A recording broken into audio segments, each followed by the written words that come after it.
bonjour et bienvenue dans La Foi prise au mot, votre magazine de formation chrétienne.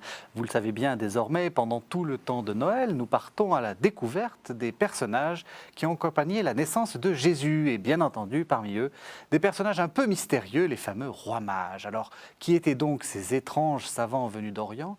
Pourquoi en a-t-on fait des rois? Et que veut nous montrer l'évangéliste Matthieu dans cette histoire? Pour répondre, deux invités. Père Gérard Billon, bonjour. Bonjour. Vous êtes prêtre du diocèse de Luçon, vous enseignez à l'Institut catholique de Paris et vous êtes également le directeur du service biblique catholique Évangile et Vie. Vous nous en direz deux mots juste après parce que je veux présenter ma deuxième invitée. Bonjour Madeleine Félix. Bonjour. Vous êtes professeur de lettres et vous À la avez retraite. à la retraite et vous avez écrit plusieurs livres, enfin dont un grand livre sur les mages. Et vous avez traduit aussi un livre sur les mages au Brésil. Et vous allez nous parler également de l'influence des mages dans la spiritualité brésilienne. Juste un mot sur le service biblique Évangile et Vie. Expliquez-nous de quoi il s'agit. Le service biblique catholique Évangile et Vie est un service pour l'animation pastorale, pour la lecture de la Bible en France. Alors il y a une revue qui s'appelle les Cahiers Évangiles et il y a un site internet. Voilà. Voilà, on en parlera à la fin. Alors, ce que je vous propose de faire, une fois n'est pas coutume, c'est que nous entendions d'abord le texte, parce que vous savez, dans cette émission, on entend deux textes. On va entendre d'abord le texte de Matthieu, qui nous explique, qui nous raconte plus exactement l'histoire des mages, pour qu'ensuite vous puissiez nous l'expliquer et nous le commenter. Donc, ça se trouve au chapitre 2 de Matthieu. Jésus étant né à Bethléem de Judée, au temps du roi Hérode, voici que des mages venus d'Orient arrivèrent à Jérusalem et demandèrent « Où est le roi des Juifs qui vient de naître? Nous avons vu son astre à l'Orient et nous sommes venus lui rendre hommage. » À cette nouvelle, le roi Hérode fut troublé et tout Jérusalem avec lui. Il assembla tous les grands prêtres et les scribes du peuple et s'enquit auprès d'eux du lieu où le Messie devait naître. « À Bethléem de Judée, lui dirent-ils, car c'est ce qui est écrit par le prophète.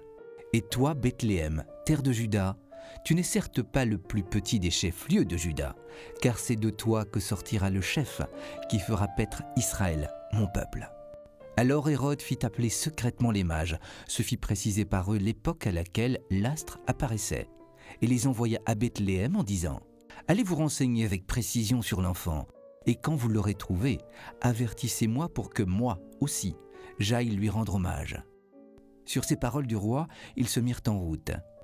Et voici que l'astre qu'ils avaient vu à l'Orient avançait devant eux, jusqu'à ce qu'il vint s'arrêter au-dessus de l'endroit où était l'enfant. À la vue de l'astre, ils éprouvèrent une très grande joie. Entrant dans la maison, ils virent l'enfant avec Marie, sa mère, et se prosternant, ils lui rendirent hommage. Ouvrant leur coffret, ils lui offrirent en présent de l'or, de l'encens et de la myrrhe. Puis, divinement avertis en songe de ne pas retourner auprès d'Hérode, ils se retirèrent dans leur pays par un autre chemin.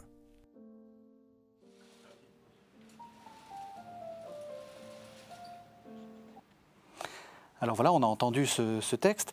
J'ai précisé qu'il s'agissait du chapitre 2. Qu'est-ce qu'il y a au chapitre 1 de l'évangile de Matthieu? Alors, dans l'évangile de Matthieu, il y a un ensemble qui comporte les chapitres 1 et 2 que l'on appelle évidemment l'évangile de l'enfance, qui est constitué de 5 grandes séquences. La première séquence, c'est d'abord une grande généalogie. On part d'Abraham jusqu'à Marie et Joseph. La deuxième séquence concerne l'annonciation à Joseph. Donc, le personnage principal, c'est Joseph, dans lequel il y a, dans un songe, un ange qui lui dit, alors que Joseph pense répudier son épouse qui est enceinte, lui dit de la garder comme épouse, car l'enfant qui naîtra sera appelé Emmanuel, nom symbolique, Dieu avec nous. Il y a une citation du prophète Ésaïe pour appuyer ce message. Troisième séquence, c'est la visite des mages, c'est la séquence donc d'aujourd'hui. La quatrième séquence, c'est après la visite des mages, les mages donc retournent. Et il y a à ce moment-là la décision d'Hérode le Grand de passer par le fil de l'épée l'ensemble des enfants de Bethléem, et c'est la fuite en Égypte. et de séjour en Égypte. Et la 5e séquence, c'est le retour d'Égypte. Alors chacune des séquences est ponctuée par une citation prophétique. On a eu dans la 2e séquence le prophète Isaïe. Là, on a une citation, puisque Hérode fait consulter le livre des Écritures, c'est une citation du prophète Michée, un petit peu travaillée. La 3e séquence, avec le départ en Égypte, avec le massacre des innocents et le départ en Égypte, il va y avoir d'une part le prophète Osée, puis ensuite il va y avoir le prophète Jérémie, avec la douleur de Rachel qui perd ses enfants. Et enfin, la dernière séquence qui ponctue et qui conclut l'évangile de l'enfance, c'est pourquoi il sera appelé Nazoréen. C'est l'installation du Messie, du roi des Juifs à Nazareth, bourgade perdue de Galilée. Donc il y a 5 séquences. Alors la chose qui frappe quand on entend ce texte, c'est Jésus étant né à Bethléem de Judée, donc finalement, la naissance est mise entre parenthèses. On arrive directement au moment de ce qu'on appelle habituellement la nativité, c'est-à-dire le moment où le Jésus est déjà né. Au temps du roi Hérode, voici que des mages venus d'Orient arrivent à Jérusalem. On ne sait pas du tout qui sont ces gens. Et il y a un mot un peu bizarre qui est le mot mage. Oui, le mage, c'était le nom d'une tribu mède du nord de la Perse, parmi lesquels on choisissait les prêtres de la religion antique mazdéenne perse. Et comme, si vous voulez, dans la tribu de Lévi, on choisissait les prêtres du peuple hébreu, les Lévites. Oui. Et ces mages, qui au départ donc sont des prêtres étrangers, vont prendre une notion d'abord assez péjorative. Oui. Mais ce sont eux qui sont en principe, dans l'évangile de Matthieu, les personnages qui sont venus jusqu'à Jérusalem. Et dans la tradition perse mazdéenne, il y avait même 12 mages qui attendaient la venue d'un sauveur qui devait se manifester par une étoile, le sauveur s'appelant le Shaoshiant, né d'une vierge. Vous voyez qu'il y avait beaucoup d'analogies avec le texte biblique. Et cet épisode des mages veut montrer l'universalité du message du Christ. Cela fait pendant à l'évangile de Luc. Ce sont les bergers qui sont les premiers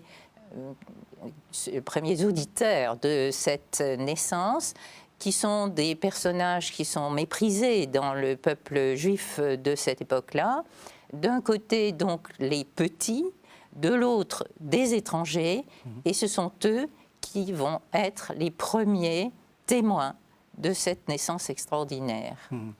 Lorsqu'on lit Mages venus d'Orient, est-ce que c'est immédiatement compréhensible à cette époque? Est-ce que tout le monde repère? À cette époque, c'est compréhensible. Ouais. Les Mages d'Orient, ce sont les mages perse. Oui. À notre époque, ça n'a plus du tout le même sens. Et du reste, c'est pour cela qu'au XIIe siècle, l'Église a transformé les mages en rois. Oui. Et que nous sommes passés des mages aux rois. Mais à l'époque de Jésus, c'est indiscutable. La religion mazdéenne, qui était du reste celle de Mithra à cette époque-là, au début du christianisme, c'est une rivale, en quelque sorte, pour la religion chrétienne. Et simplement, c'est aussi une religion de salut, pardon. Simplement, le christianisme a ceci, c'est qu'il n'a pas oublié la moitié de l'humanité, c'est-à-dire les femmes, alors que le culte de Mithra ne s'adressait qu'à des hommes. Mais il y a un certain parallélisme quand même entre ces deux religions. Et dire que les prêtres de cette religion rivale reconnaissent la divinité de l'enfant Jésus, c'était ce qu'il y avait de plus fort, en quelque sorte, pour expliquer que cette naissance était vraiment extraordinaire. Enfin, dans la Bible, alors vous faites allusion au fait que les mages donc, sont liés à Mazda, mais dans la Bible même, le mot mage revient déjà plusieurs fois dans l'Ancien Testament. Et c'est plutôt, là vous venez de dire, ils sont vus négativement. Ils sont vus négativement. On a les mages qui sont auprès de Pharaon quand Moïse vient pour la première fois. On a les mages autour du roi de Babylone quand Daniel est en exil. Vraiment, et puis il y en a un dans lequel on va reparler qui s'appelle Balaam, qui est un mage donc étranger qui au début devait maudire qui devait maudire le peuple d'Israël qui était dans le désert et qui en arrivera à le bénir. Mais Balaam n'est pas bien vu non plus dans le livre des Nombres, puisqu'il va pousser le peuple d'Israël à s'éloigner de Dieu. Donc les mages, c'est des gens négatifs. Tout à fait. Les pères de l'Église, du reste, au départ, sont très négatifs vis-à-vis des mages. Ce n'est qu'après un certain retournement qu'ils vont se dire, oui, mais malgré tout, ces mages, bien qu'ils soient considérés comme des païens, de faux témoins, ça, etc. oui. Mais si Dieu les a amenés au pied du Christ, eh bien, on n'a pas le droit de les condamner. C'est exactement Et tout à fait. c'est tout à fait le retournement, si vous voulez, de situation. Ouais. Et à ce moment-là, les pères de l'Église ont changé leur point de vue par rapport aux mages. Disons que dans le livre des Actes des Apôtres, donc Matthieu, Luc et les Actes des Apôtres, c'est la fin du 1er siècle de notre ère. Hein. Et dans le livre des Actes des Apôtres, vous avez des mages qui sont aussi... vous avez Simon le mage, qui est peut-être le plus connu, donc qui veut acheter, en gros, le pouvoir, entre guillemets, de faire des miracles. Et c'est donc assez étonnant, effectivement, que dès la fin du 1er siècle, vous avez Matthieu, qui est le plus juif des évangiles, qui donne comme premier adorateur, vous l'avez souligné tout à l'heure chez Luc, ce sont les bergers, comme premier adorateur, des gens qui sont des païens et qui ne sont pas bien vus, en fait, hein, à cause de tout ce qu'on peut attribuer aux mages, magie, peut-être le mazéisme, etc. Donc ça c'est intéressant. Et je voudrais souligner que dans cet épisode-là, tout à l'heure, on a vu la structure de l'évangile de Matthieu en 5 séquences. Celle-ci, c'est la 3e. Autrement dit, c'est celle du milieu. Or, si toutes les autres séquences, généalogie, annonciation à Joseph, et puis ensuite la fuite en Égypte et le séjour en Égypte avec le massacre, et puis enfin le retour d'Égypte, ils ont pour héros principal Joseph. Eh bien, dans cette séquence, nous remarquons que Joseph n'apparaît pas, mais qu'apparaît l'enfant et Marie, sa mère. Fort curieusement, et là je crois que Matthieu, qui est un remarquable écrivain, a quelque chose, veut nous indiquer sur une voie. D'une part, il nous déstabilise en nous proposant les mages comme premier exemple. Deuxièmement, il va nous déstabiliser en opposant Hérode et puis Hérode à Jérusalem et le Christ à Bethléem. Et troisièmement, il va nous déstabiliser en exaltant, et vous dites que le christianisme est une religion féministe, entre guillemets, hein, pour l'Antiquité, mais en exaltant que le Christ, il a d'abord, non pas Joseph sur lequel on va insister, mais il a d'abord Marie, sa mère, qui est là comme une reine ou une impératrice, si je puis dire. Oui, et puis Matthieu, justement, s'adressant à une communauté judéo-chrétienne, enfin, oui, tout à fait, oui. ce qu'on peut dire, veut absolument appuyer sur ce fait que le message chrétien ne s'adresse pas uniquement, justement, à cette communauté judéo-chrétienne et veut ouvrir vers l'extérieur. Et cet apport des mages d'Orient est très fort pour cela. Du reste, la fin de l'évangile de Matthieu, c'est aller vers les nations, enseignez-les, baptisez-les, faites des disciples. Mais etc. Vous soulignez la fin de l'évangile de Matthieu, et avec juste raison. Dans ce texte, la fin de l'évangile de Matthieu, c'est où? Alors, pas le texte que vous citez, qui est l'envoi en mission, hein, qui est sur une montagne de Galilée, ce qui nous renvoie à la fin de l'évangile de l'enfance, où Joseph amène l'enfant à Nazareth. Non, c'est que ici, dans cet épisode-là, vous avez souligné avec juste raison que les mages sont les premiers destinataires et symboles des païens. Mais on a la contrepartie ou le pendant, c'est que les gens de Jérusalem, le pouvoir politique, Hérode le Grand, le pouvoir religieux, les grands prêtres, le pouvoir intellectuel, les scribes, ceux-là, en théorie, ils ont tout en main pour reconnaître d'où vient le Messie, Oui, tout à fait. et ils ne vont pas l'adorer. Ils restent à Jérusalem sans bouger. Alors évidemment, il y a un traquenard, là on est dans le mélodrame avec Hérode le Grand, mais ceux-là ne font rien. Et j'allais dire, et ça va être concrétisé après cet épisode par le massacre dit des innocents, hein, épisode fortement représenté aussi dans l'art occidental, eh bien ils vont même rejeter le Messie. On a déjà dans la naissance de Jésus à Bethléem et l'adoration des mages, ce qui est une des lignes directrices de l'ensemble de l'évangile de Matthieu, c'est que ceux qui auraient dû recevoir comme leur Messie Jésus de Nazareth, ceux-là l'ont rejeté.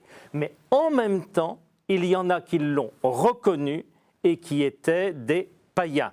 Alors, à la fin de l'évangile de Matthieu, au moment de la crucifixion, au moment où Jésus meurt, c'est un centurion romain. Vraiment, celui-ci était le Fils de Dieu. Alors là encore, il y a une forte réécriture, mais ça indique bien chez Matthieu que et il y a une espèce de drame et qui, à mon avis, devait déchirer le cœur de Matthieu et de la première communauté chrétienne et judéo-chrétienne, c'est qu'évidemment, nos frères juifs n'ont pas reconnu leur Messie. Voilà. Et ça, c'est déjà mis en place. Et j'allais dire, Matthieu réfléchit sur la chose en disant, mais voilà, il y a sans doute dans le rapport aux Écritures quelque chose qui se joue, et c'est pourquoi les Écritures sont ici extrêmement importantes, quelque chose d'important qui se joue. On a beau connaître intellectuellement, néanmoins, il faut un pas de plus, ce pas qu'ont justement fait pour lui les mages, même si pour moi, il me semble qu'il les a inventés. Mais ça, je ne sais pas si on peut en parler. Je suis de votre avis aussi. Alors, vous avez donc, vous faites allusion à la suite, c'est-à-dire au fait que les rois mages, devant Hérode, expliquent mieux que les grands prêtres, finalement, le fait que le Messie, le roi des Juifs, doit naître à Bethléem. C'est ça, ça qui est tout à fait étonnant. C'est-à-dire que à Bethléem de Judée, car c'est ce qui est écrit par le prophète. Ah oui. C'est étrange que les mages citent les Écritures juives. Non, ce n'est pas les mages qui citent les Écritures juives. Ah oui, sont les grands prêtres et les scribes. C'est les grands prêtres. Et justement, il y a mais ce que je veux dire, c'est que... On va rentrer dans l'historicité, puisque nous sommes... Allez-y. On est un petit peu d'accord. C'est qu'on a un récit extrêmement bien composé. Il est composé en deux parties. Première partie à Jérusalem, deuxième partie à Bethléem. Oui. Les mages ont eu un signe en Orient, fort bien. Et le signe, ils se disent un signe astral. Oh, ça c'est classique dans l'Antiquité. Exactement. Voilà. La naissance de César, d'Alexandre, toutes ces naissances fastueuses ont été annoncées par des signes. Astro, voilà, étoiles, et puis on a beaucoup fantasmé sur le sujet. C'est ça. La comète de constellation de Saturne, une étoile. Bon, très bien. Et donc ils ont vu un signe, ils se mettent en route. Mais contrairement à l'imaginaire populaire que vous connaissez admirablement, il n'est pas dit que l'étoile les a guidés comme un guide, comme un pisteur. Non, ils viennent. Le roi des Juifs doit naître. Bon, mais très bien. Ils vont où pour un roi des Juifs ? Ils vont à la capitale de la Judée. Ils vont donc à Jérusalem. Et là encore, et sincèrement, ils vont à la capitale de Jérusalem et benoîtement, ils demandent au roi en place où est le roi des Juifs. À mon avis, ils risquent gros parce que si Hérode le Grand n'a pas un héritier qui vient de naître, ça veut donc dire que il peut avoir quelqu'un de caché, un complot, etc. Ce qui indiquerait la suite. Oui, il est troublé. Et il est troublé, tout Jérusalem avec lui. Oui. Donc il demande à chercher, et là encore c'est curieux, il ne fait pas de recherche signalétique, quels sont mes opposants, quels sont ceux qui sont contre moi actuellement. Non, on va chercher dans le livre des Écritures. Et là, ce sont les grands prêtres et les scribes qui font le travail pour lui. Et ils tombent, ces gens-là, comme par hasard, sur un texte, alors que nous identifions comme un texte qui a son origine chez le prophète Michée, dans lequel il est question de la naissance, alors attendez, non pas Jérusalem, la capitale, mais dans un petit bourg qui est à une dizaine de kilomètres de là, qui s'appelle Bethléem. Alors évidemment, Bethléem, c'est la ville du roi David, donc très bien. Mais alors, étonnant, Hérode le Grand, le roi des Juifs, Hérode le Grand, le roi en titre, on lui dit que le roi des Juifs vient de naître, donc ce qui pourrait faire vaciller son trône, et lui, il interprète immédiatement roi des Juifs comme étant le Christ, le Messie, c'est-à-dire cette espérance messianique qui court depuis des millénaires, en particulier avec Isaïe, mais aussi avec Michée et un certain nombre d'autres, il l'identifie comme étant le Christ. Donc une espèce de contre-pouvoir. Mais justement, le Christ à Bethléem. Et je le dis immédiatement, la deuxième séquence se déroule à Bethléem, ville de David. On a en gros une opposition qui est trop bien faite entre le roi Hérode, le tyran sanguinaire de Jérusalem. Et ça va se prouver avec le massacre des innocents, celui qui règne à Jérusalem par la force.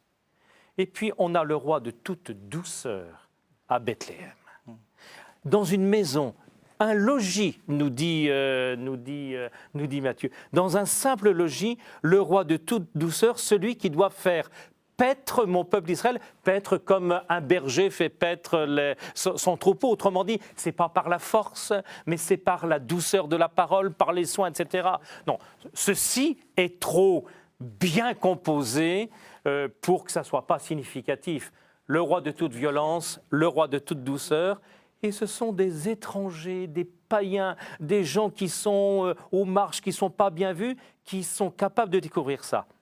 Capables de découvrir, mais pas tout seuls. J'en viens à l'étoile. Je termine et puis... Parce qu'il y a quand même des questions sur l'historicité.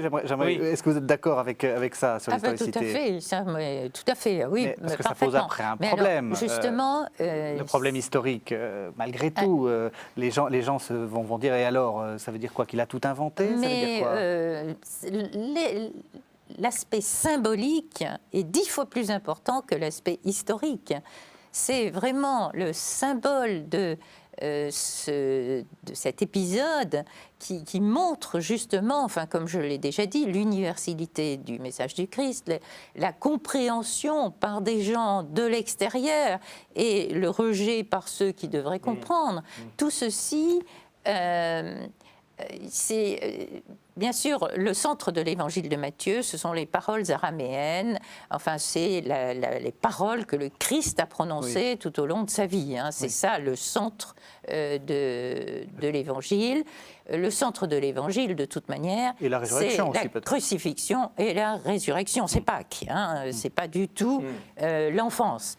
L'enfance répond, que ce soit aussi bien chez Luc et chez Matthieu, répond à une demande de la communauté chrétienne naissante de connaître les origines de cet homme extraordinaire.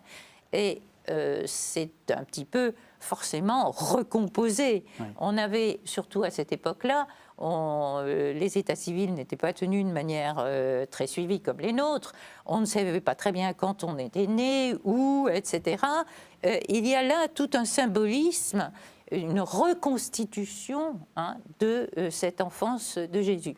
Mais une reconstitution qui a justement valeur de symbole et qui, de ce côté-là, est extrêmement puissante. À mon avis, c'est un des épisodes quand même les plus parlants, comme les bergers, du reste, de l'autre côté, qui explique cette arrivée providentielle, cette arrivée inattendue d'un Messie qui va sauver les hommes. Alors, vous dites symbolique, je suis entièrement d'accord avec vous, mais pour dire que le symbole dit vrai. Oui. Il y a une vérité profonde dans le symbole qui échappe à, j'allais dire, l'éphémère de la facticité des faits. Hérode le Grand a existé. La cruauté d'Hérode n'est plus à démontrer, donc il y a une vraisemblance du cadre. Des mages, ça existe dans l'Antiquité, il y a une vraisemblance. Il y a une vraisemblance, mais à partir d'éléments vraisemblables, Matthieu prend ces éléments pour dire une vérité de fond, qu'on ne va pas cesser de répéter, universalité du salut d'une part et rejet du Messie par son propre peuple. Bien, il le dit, nous, aujourd'hui, qu'est-ce qu'on fait ici? On explique. Nous, on l'explique en 50 minutes. Mais Matthieu, lui, il l'explique en racontant, en faisant un récit, et ça dure 2 minutes.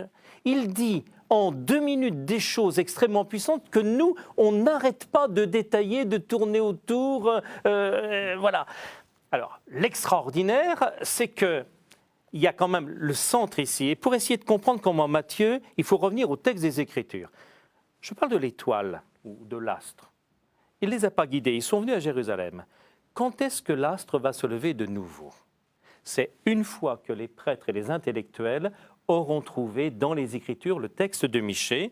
Il me semble que c'est dit exactement au verset 9. « Sur les paroles du roi, ils se mirent en route, et voici que l'astre qu'ils avaient vu à l'Orient avançait devant eux jusqu'à ce qu'il vint s'arrêter au-dessus de l'endroit où était l'enfant. » Alors, moi, je comprends ceci. Ils ont vu un signe en Orient. Ils viennent à Jérusalem, fort bien, là où ils devraient aller. Et qu'est-ce qu'ils trouvent à Jérusalem? Non pas l'enfant, non pas l'astre, mais ils trouvent les Écritures. Et il y a une espèce de paradoxe qui pourrait être tragique. C'est Hérode le roi cruel qui leur permet de découvrir les Écritures. Et grâce aux Écritures, ils vont savoir où doit naître l'enfant. Ce qui est confirmé par l'astre qui, à ce moment-là, j'allais dire, se lève des Écritures. Alors, je prends les 4 éléments. Un astre, les Écritures, Bethléem et les mages. Matthieu, il a ça en tête. Eh bien, ces 4 éléments nous renvoient à un texte de l'Écriture. Alors, plusieurs textes. Vous allez avoir Isaïe, vous allez avoir Mais il y en a Michée. un qui est mais vous fondamental. avez le texte, c'est Balaam, Nombre, chapitre 24. Un texte illustrissime. Balaam est un mage. Il parle, c'est un mage étranger. Il va parler et il voit de loin, il discerne la montée d'un astre issu de Jacob, Jacob Israël, et c'est lié à Bethléem. Voilà. On est en train de nous montrer que c'est le Messie. Et exactement. On est en train de nous prouver. On a la prophétie de Balaam, alors mise en forme vers le 5e, 6e siècle de notre ère, évoque vraisemblablement, de notre ère, pardonnez-moi, avant Jésus-Christ, 5e, 4e siècle avant Jésus-Christ, la prophétie de Balaam dans le livre des Nombres évoque vraisemblablement la puissance perdue des rois d'Israël et de Juda à Jérusalem. Mais les rois de Juda à Jérusalem, ils viennent de David. David, il est né à Bethléem. C'est QFD, si je puis dire. Les rois n'existent plus au 4e, 5e siècle avant Jésus-Christ, mais à la place des rois, il va y avoir l'espérance messianique qui va être entretenue par des interprétations du texte du livre des Nombres, qui va être entretenue par le prophète Michée, par le prophète Isaïe, par le psaume 72 et un certain nombre d'autres. Et Matthieu nous dit, mais voilà, cette espérance messianique, cette espérance d'un roi issu d'Israël, de Juda, déjà entrevu depuis longtemps par le peuple d'Israël, il est là à Bethléem, et personne ne l'a reconnu, sauf des étrangers. Alors je vous propose de faire une deuxième pause. On va, avant d'arriver au fameux présent, on va écouter un texte que j'ai choisi parce qu'il est beau, tout simplement, qui est un texte d'Émile Verhaeren, le poète, issu de La multiple splendeur, qui date de 1906 et qui montre justement les mages offrant leurs cadeaux, et vous allez nous en parler ensuite. Et les mages s'en sont allés au pied du Christ, dans la crèche, parmi la paille et sa lumière, déposer leurs présents et dire leurs prières. Les mains jointes, les yeux calmes, le cœur contrit. La Vierge souriait, rayonnante de larmes, les rois mages quittaient leurs turbans et leurs armes, tandis que Saint Joseph rangeait les fiers métaux qu'il retirait pour les offrir dessous les housses, et sur le seuil désert secouaient leurs manteaux pleins de gravier menu et de poussière rousse. Doucement, longuement, jusqu'au moment où l'aube pointe au firmament, les bons rois mages, à la mode de leur pays, ont adoré leur Dieu plus doux qu'un lys, tel qu'on le voit sur les images. Puis sont partis par le désert vermeil à l'heure grande où montait le soleil dans le plein jour indubitable. Parfois l'un d'eux se retournait en vain pour voir encore, au loin, dans le matin, s'illuminer la crèche et rayonner les tables.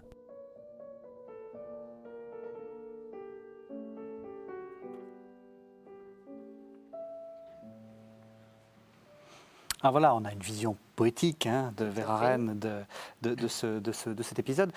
Il y a quelque chose dans le texte qui est très célèbre, c'est cette fameuse prosternation des mages qui ouvrent leur coffret et offrent de l'or, de l'encens et de la myrrhe. Comment vous interprétez ce texte ? Alors ça, c'est tout à fait biblique. Dans le texte, ils offrent l'or, l'encens et la myrrhe. Et c'est le fait de ces 3 cadeaux, du reste, qui a fixé en quelque sorte le nombre de mages tels que nous les connaissons à l'heure actuelle. Puisque je disais, dans la tradition perse mazdéenne, ils étaient 12. Et ils continuent, du reste, à monter sur la montagne et à attendre l'étoile, exactement comme l'étoile du Sauveur, comme les Juifs. S'ils sont devenus 3, c'est pour, au début de l'ère chrétienne, dans l'iconographie, ils sont aussi bien 2 ou 4 par besoin de symétrie. Et puis, ils vont se fixer à 3 à cause de ces 3 présents, or, encens et myrrhe. Oui. Mais c'est plus difficile du point de vue esthétique de mettre 3 personnages. Voilà. Il a donc fallu certains trucs pour les placer tous les 3. Oui. Alors, or, encens et myrrhe. Ce sont bien sûr, trois métaux métaux et parfums tout à fait précieux. Symboliquement, les pères de l'Église ont parlé des trois aspects de l'enfant en Dieu, si vous voulez. L'or qui s'adresse au roi, l'encens qui s'adresse aux dieux, c'était le parfum destiné aux dieux dans l'Antiquité, et la myrrhe destinée à l'homme, puisque c'était la myrrhe qui conservait les corps dans l'Égypte ancienne. Or, encens et myrrhe. Mais il y a eu des interprétations aussi tout à fait différentes, disant que l'or était pour la Vierge, que l'encens était contre les vers, pour finalement dans l'étable, que ce soit hygiénique, etc. On y a trouvé aussi quelque chose de plus spirituel. Luther parle de espérance, foi et charité. On peut voir derrière ces trois cadeaux différentes possibilités. En tout cas, c'est eux que nomme ici l'évangéliste Matthieu, et c'est ce qui va être déposé au pied de l'enfant. Ce qui est important, c'est ce cadeau. Il y a une double action. D'abord, il y a la prosternation et l'hommage, et ensuite, il y a le fait qu'il est présent. Oui. C'est vraiment la marque de ce que vous disiez, c'est-à-dire que c'est l'Orient qui, d'une certaine façon, se prosterne au pied du Sauveur. C'est l'Orient qui se prosterne au pied du Sauveur. Un petit peu, du reste, c'était les rites orientaux à la cour de Perse, par exemple. C'était tout à fait similaire à cela. Et les premières représentations chrétiennes reprennent ce rituel de la cour de l'Empire perse, par exemple. Nulle part, il est dit Melchior, Gaspard, Balthazar. Non, les noms n'apparaissent que beaucoup plus tard. Et ils vont apparaître dans certains textes latins de l'évangile arménien, ou bien Bède aussi, dans les textes de Bède, Latina Barbarie. Mais ils vont disparaître pendant un certain temps sur le continent. Conservés en Irlande, au contraire, ils ont été ramenés par les moines irlandais lorsqu'ils sont venus en Europe. De toute manière, il y a de multiples séries de noms. Alors, je crois que vous en avez noté beaucoup. Dans les drames liturgiques, c'est un peu plus tardif, mais tout simplement, on les nomme Primus, Secundus, Tertius. Premier, second, troisième. Le premier, le second, le troisième. Ou bien Aureolus, celui qui porte l'or, Tyréolus, celui qui porte l'encens, et Myréolus, celui qui porte la myrrhe. Bon, les noms tels que nous les connaissons à l'heure actuelle ne sont devenus vraiment populaires qu'à partir du XIe, voire XIIe siècle, quand les mages sont devenus des rois, et que autour d'eux s'est dressée alors toute une légende encore assez différente. Alors je peux donner les noms dans un texte qu'on appelle la caverne des trésors, qui peut remonter au VIe siècle. Oui. Voici les noms, ils sont jolis. Ormo de Ramoderi, roi de Perse, Asdaïr, roi de Saba, et Porsdan, roi de Shaba et de l'Orient. C'est magnifique. C'est magnifique, n'est-ce pas? Oui. Ça dit quoi? Ça dit que justement, c'est des personnages qui sont destinés à rester mystérieux. Je ne sais pas s'ils sont destinés à rester mystérieux. Au contraire, si on leur donne des noms... Alors, il y a le côté exotique. Oui. Je ne suis pas sûr qu'ils soient destinés à rester mystérieux. On a évoqué tout à l'heure l'or, l'encens et la myrrhe. Les pères de Lys et Irénée de Lyon, l'un des premiers qui nous donne la signification classique.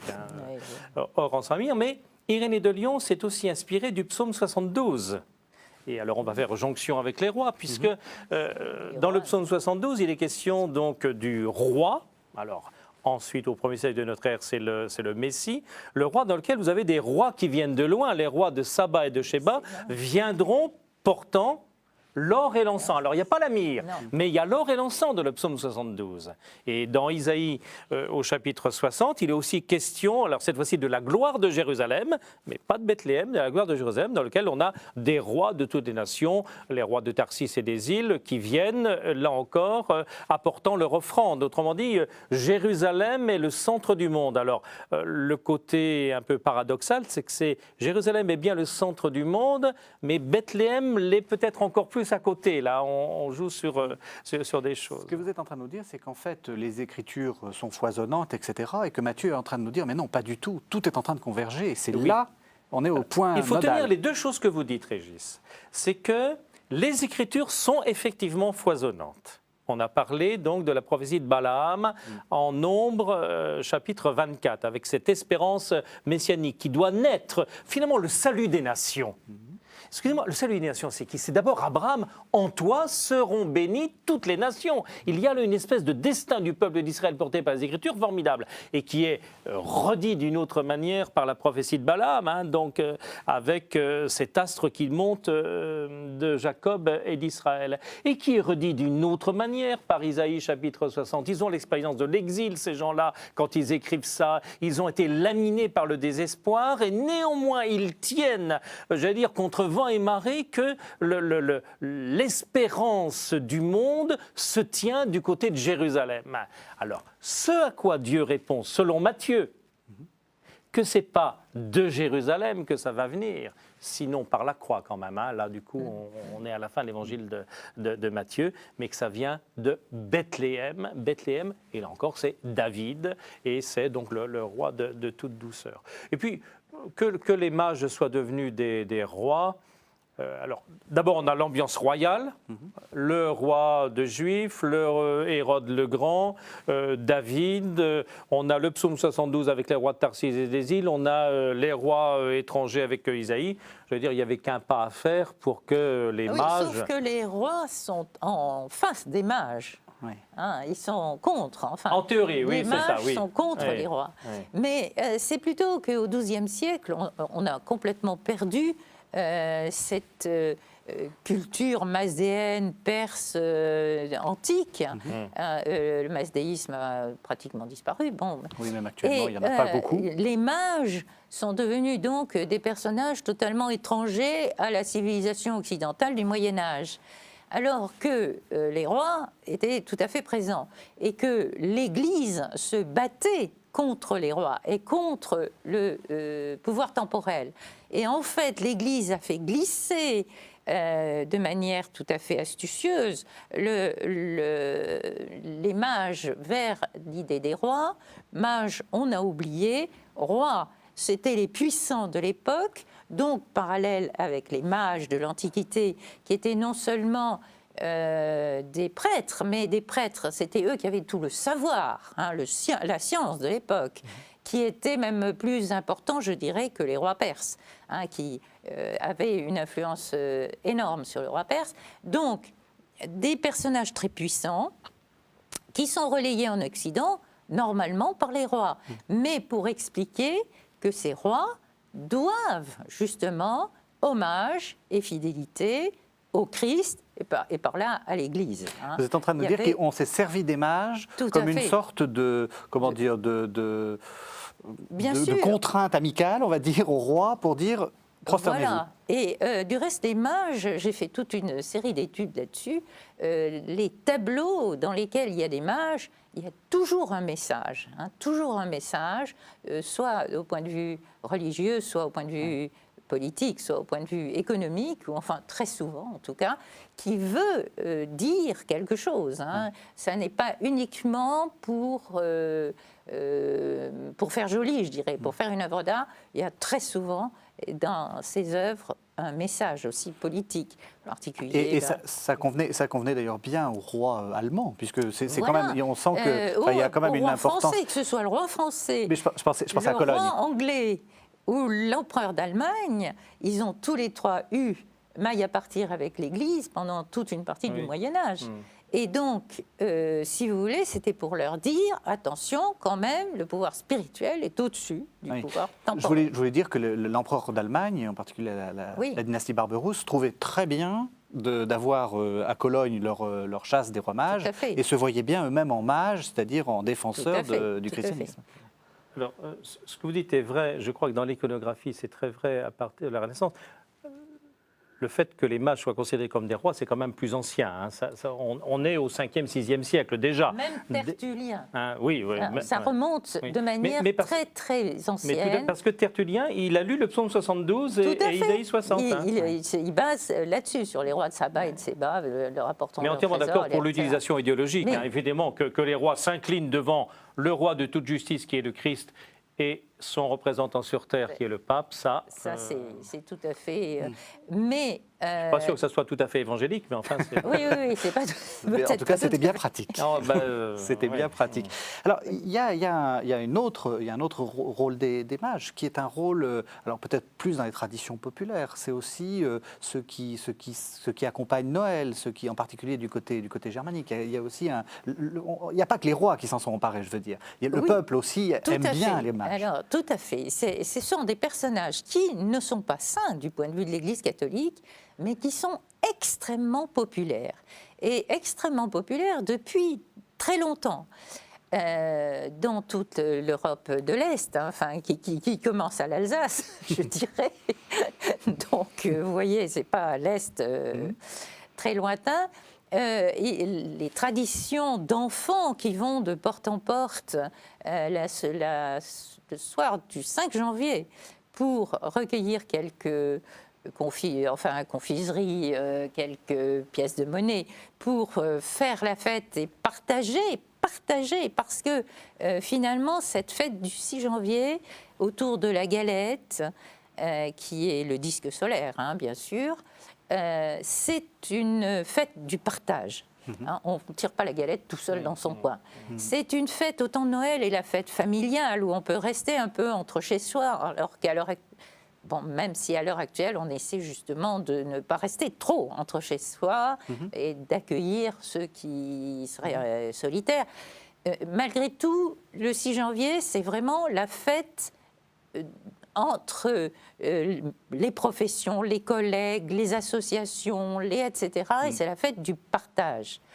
Donc, ces rois mages sont devenus des personnages tout à fait laïques, hein, qui n'ont plus rien à voir avec le texte biblique, bien sûr, mais qui sont dans l'imaginaire populaire, en tout cas, de très sympathiques personnages.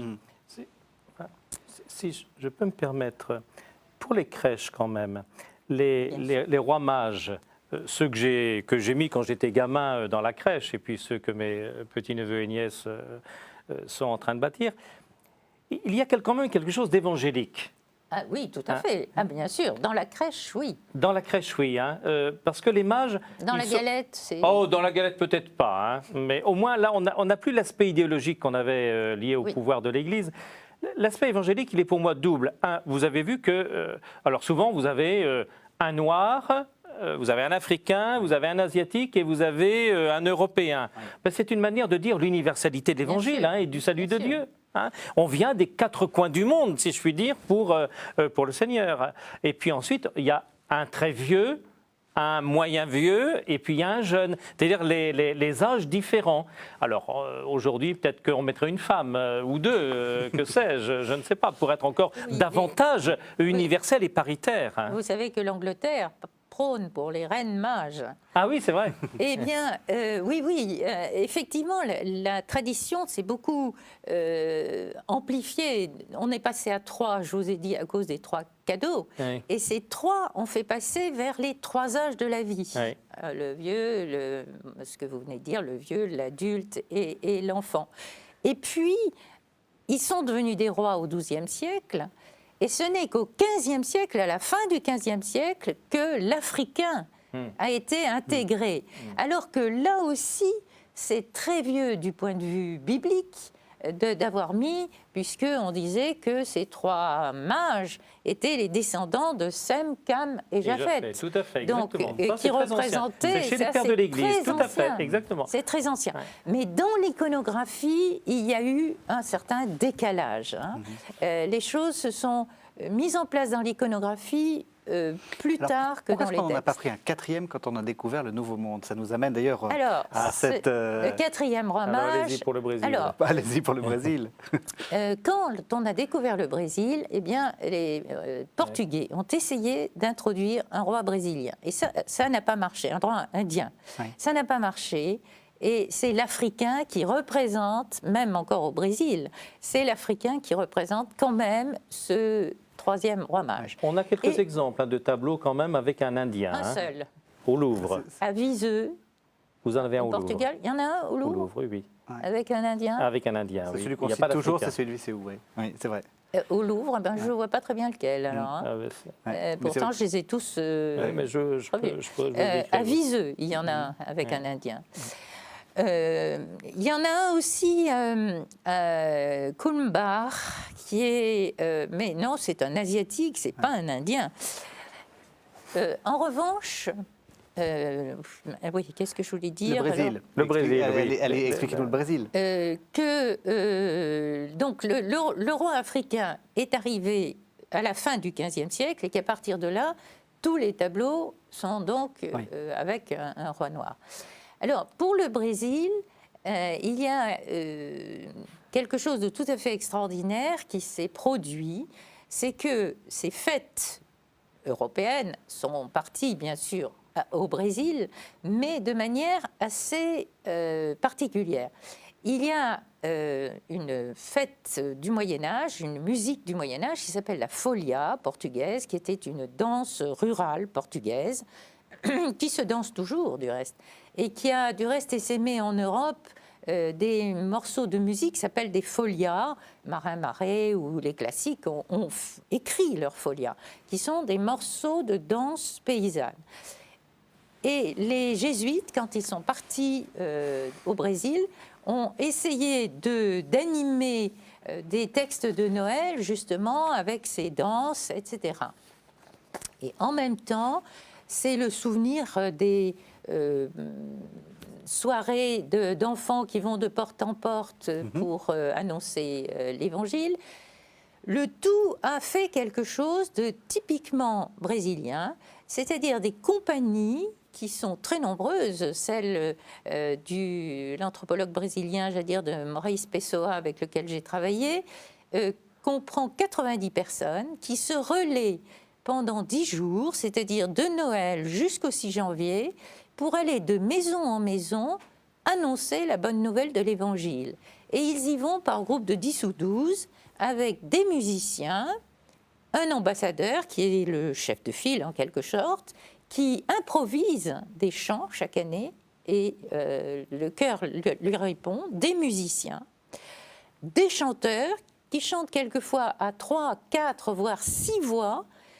C'est de la musique populaire, mais ils sont extrêmement doués, il faut les voir improviser et raconter. Alors, tout à fait, le texte, ils improvisent, mais sur le texte de Matthieu. Parfois, ils y ajoutent un petit peu. Oui, ce qui est tout à fait normal Bon. dans Sinon, les on s'ennuie. pastorales de Voilà. Noël. Sinon, on hein. s'ennuie. Comme dans les pastorales de Noël. Mais c'est tout à fait remarquable de voir ces hommes. Il faut avoir la foi chevillée au corps. En plus, dites-vous bien qu'au Brésil, le 6 janvier, il pleut des trombes, c'est la saison humide. Et avec les instruments sur les bras, alors c'est une tradition qui naturellement est née en milieu agricole il y a 100-200 ans, hein, et qui s'est implantée de plus en plus vers le centre du Brésil, puisque les Brésiliens sont partis de la côte, comme vous le savez bien, et puis ont pénétré à l'intérieur du Brésil. Et sur ces immenses plateaux brésiliens, les fermes étaient très, très disséminées. Donc, on allait sur des kilomètres, on marchait pendant des kilomètres avec ces instruments de musique, la bannière, etc., pour aller de maison en maison, qui préparait un hôtel pour vous recevoir, qui préparait naturellement aussi de quoi vous alimenter, hein, vous faire boire, etc., suivant la richesse de la propriété, et qui faisait un tour, ils appelaient ça le Giro, qui durait donc 10 jours, jusqu'à un banquet final où tout le monde se retrouvait. Et j'ai assisté, moi, au banquet ça fait final. rêver. Alors, on arrive à la fin de l'émission. Ça vous surprend, en quelques mots, Père Billon, ça vous surprend cette postérité des mages, y compris au Brésil, parce qu'on sent qu'il y a dans ce texte d'énormes potentialités. Non, alors, ça ne me surprend pas. Ça me surprend pas. Il y a beaucoup d'autres choses que je ne connais pas et que Madame connaît davantage mieux que moi. Ça m'émerveille. Oui, voilà, c'est peut-être Voilà, le bon mot. et puis dans ce cas-là, avec l'émerveillement de Noël, ça m'émerveille qu'un texte, donc qui a des significations données, alors un ensemble de significations chez Matthieu, ait produit finalement d'autres significations, mais que je trouve pour l'essentiel en parfait accord avec l'Évangile. Hein. Alors il y en a qui le sont un peu moins, il y en a d'autres qui le sont un peu plus. Ce qu'on vient d'entendre sur cette tradition des mages dans les milieux populaires très pauvres du Brésil, oui, ça m'émerveille. Ça veut donc dire que quelque part, les gens restent travaillés par le fait que le salut de Dieu est offert à tous. Voilà. Tout à fait. Et ça, c'est offert à tous, donc aussi à nous. Eh ben, ça sera le mot de la fin. Alors, je vous propose de vous retrouver, Père Billon, puisque vous dirigez les cahiers évangiles. Le dernier cahier évangile, c'est vous qui l'avez coordonné. Avec le Père Jacques Neuviard. Voilà, ça s'appelle Traduire la Bible. Vous avez fait partie de l'équipe qui a traduit la Tobe. Oui, tout à fait. Et donc, vous expliquez le prochain cahier évangile? Alors, le prochain cahier, c'est sur le couple dans l'Ancien Testament. Donc, on aura Abraham, Sarah, Rachel, on aura le Cantique des Cantiques, Osée, Gomère, David et Bethsabée. Et donc, on peut aussi retrouver une partie des cahiers évangiles, plus beaucoup d'informations dans le site d'Évangile et Vie, www.bible-service.net. C'est ça, exactement. Alors, vos deux livres, le dernier dont vous avez longuement parlé, Les voyages des rois mages de l'Orient jusqu'au Brésil, de Jadir de Moraes Pessoa, excusez-moi la prononciation que vous avez fait en collaboration avec Armel Lebar et vous-même, qui avez probablement traduit. Écrit une partie. Qui est paru aux éditions de Sur l'Harmattan. la partie sur l'Europe. Et puis le beau livre qu'on a vu, qui s'appelle Le livre des rois mages, qui est paru aux éditions des Clés de Brouwer. Merci à tous les deux, merci de nous avoir suivis.